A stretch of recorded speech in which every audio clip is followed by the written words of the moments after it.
艺人孙鹏、迪英的独子孙安佐，在历经一波三折后，终于回到了台湾，而且还摇身一变成为 YouTube 红人。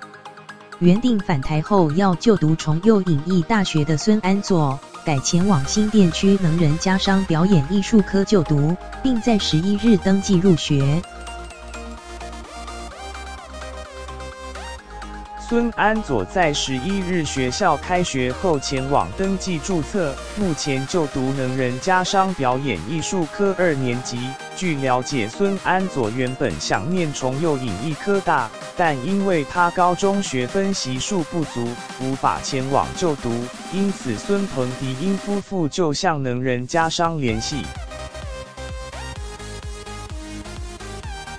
能仁家商校长林家生表示，起初他也感到犹豫，但认为教育是有教无类，并发现孙安佐其实才华洋溢，因此决定让他就读。此外，孙鹏和迪英也是演艺圈的资深明星，他也趁机向两人提出邀请到学校开课，获得他们的同意。该科师生得知后，都显得十分开心。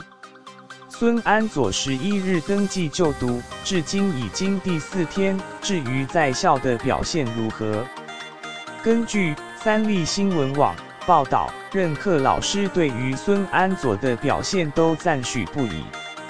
陈主任更提另外被安排的整洁工作、帮忙抬餐等，孙安佐都认真如实地完成。陈主任更透露，未来也会请孙安佐帮忙学校拍摄宣传影片，多帮学校宣传。更令他另眼相看的是，孙安佐虽然是星2代，去年又闯下大祸，但他在人际相处上却不会摆架子，自我介绍时还强调自己只是一般人。